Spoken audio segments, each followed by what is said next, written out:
on television now, and you're a business owner. I know we have Black Rifle Coffee Company across from us, but there is a coffee company. It's Mahalo, right? That's right, man. I heard the shout out before I got up here. I appreciate that. Yeah, so when we left racing, my wife and I discussed kind of what we wanted to do. We were only 28, so you're not going to sit on the couch the rest of your life, and some opportunity came up to start a coffee roasting business. And I know it's weird to think race car driver to coffee. How in the world does that happen? I'm there, dude. We don't know either, but there we are. We're roasting coffee. We've got a few locations in Knoxville, so if you're ever passing through, come check it out. But it's a lot of fun, but it doesn't compare to driving race cars, I promise you that. Yeah, I mean, you've worn so many hats and you've driven basically every race car that's out there. Where's your heart? Man, my heart is here. I mean, I literally, I thought it was cliche to get cold chills about something, right? Like, I never had cold chills over something, but to get back in this 18 car, every time I get to the racetrack and I'm walking around pit road, or, you know, we were on the pole in Phoenix and I'm walking around and I literally look down and I've got cold chills just because it was so cool to get this opportunity when I didn't expect it. If you're gone from NASCAR for 3 years, typically that's the end of it. And so to have this chance to kind of revive a career, to come back and be competitive, not just come back, but come back in a winning car. And, you know, I feel like we've had a couple shots to win this year. We've been up front, we've run 4 races and qualified on the pole, won a couple stages. And, you know, really, I feel like Phoenix is the one that got away. We were leading and had some pit issues, and then I sped on pit road late, came back to 4th. But that's the one that I'll always look back on and go, man, that was the one that got away, but today we've got another opportunity not to let it get away. Yeah, you know, speaking of wins and things that got away, there was one that didn't get away, and you're a part of that small club, the Daytona 500 Champion Club. That's got to be, I mean, that's got to be the best win, right? For sure. I mean, to have done that at 20 years old, day after my birthday, really I didn't understand the fullness of it then because it was my second Cup race, and I was a fan.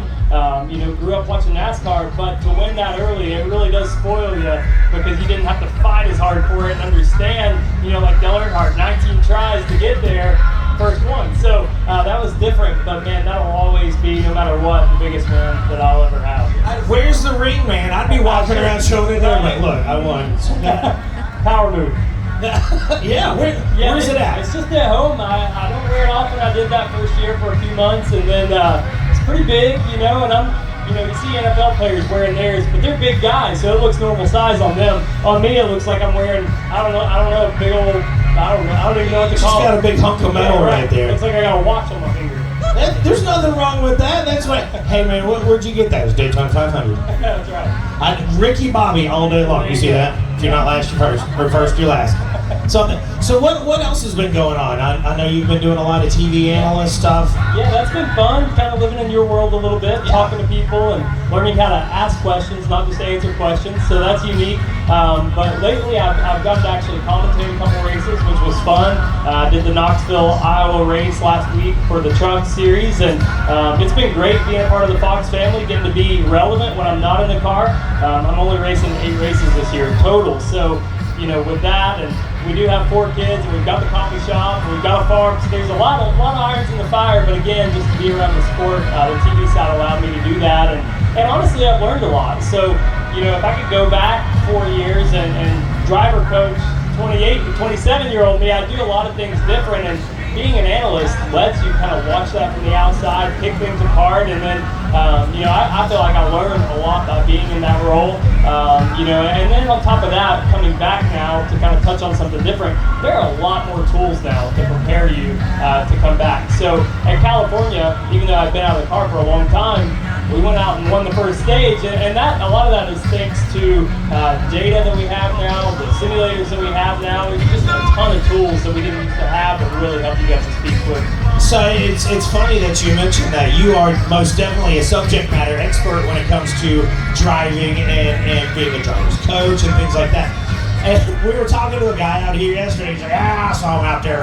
Man, I can do that. I keep up there. And I'm going, I don't think so.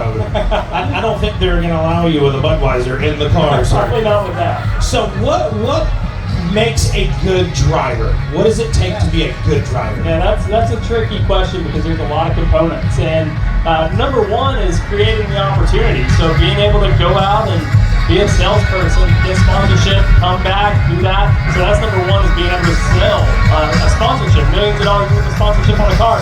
Number two is once you've done that and you get the opportunity, you got to be a good communicator. A lot of drivers know what they're feeling, or they can go fast in a good car, but if you can't communicate to your crew chief what you need to go faster, then you're kind of stuck with what you got, and it makes it hard to get better. Now, without practice this year, that's a little different because you don't get to work on it. You kind of got what you got when you unload, but when we have practice like we did this weekend, you really got to dissect the car, be able to communicate what you need.